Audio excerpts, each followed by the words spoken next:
Hey everybody, welcome back with Cooking with Chef Ryan. Today we're going to do a Snicker salad. It came from us from the junior chef competition that we held here at the schools. It was our main winner and the judges were head over heels about this one, and we're going to recreate it. For this recipe, you're going to need pre-made cheesecake mix, heavy cream, Cool Whip, 5 or 6 Granny Smith apples, and 6 chopped up Snicker bars. The original recipe calls for vanilla pudding and whole milk. I changed it up a little and I'm going to use cheesecake mix and heavy cream just to flare it up and give it a little bit more taste to it. Now that we got all the ingredients, let's get started. So the first thing that we're gonna do is take our cheesecake. This is the no-bake one that you can find at the grocery store.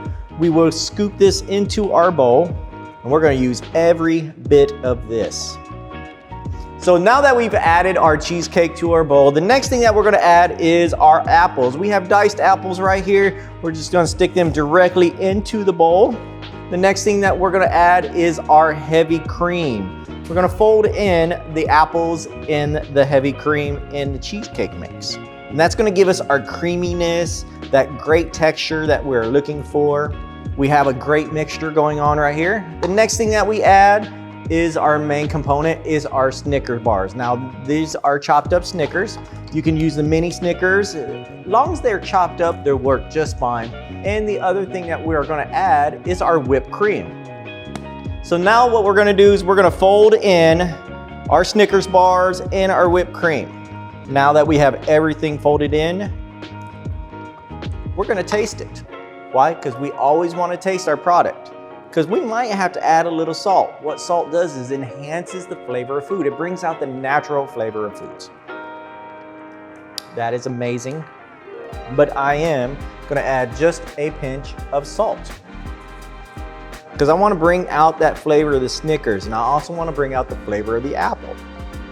You're going to get the cheesecake, but I want all those other flavors to come together. So I'm going to set this into one of our cups that we use. We use these cups for our parfaits. We make amazing parfaits here at the school, very healthy. Yogurt, we either use blueberry, strawberries, we use mangoes as well. If you get a chance to try the parfait, try the parfait. But one thing that I like to do is I like to use a little caramel. Now I got the sea salt caramel. You can use whatever caramel you need to, and just drizzle it on the side of the cup. This is going to give that Snicker salad that taste of almost like a caramel apple. And then we just cup it up. I have a little sliver of almonds, toasted. I'm gonna sprinkle those on top. And then just a little bit more caramel, because caramel is good. And just like that, ladies and gentlemen, we have our amazing Snicker salad that came from us, from our winner of our junior chef competition. Okay, so that's how you make the Snicker salad. Let us know how yours turned out. If you have any suggestions or comments, let us know, even for future episodes. And remember, it's a great day to be a zebra.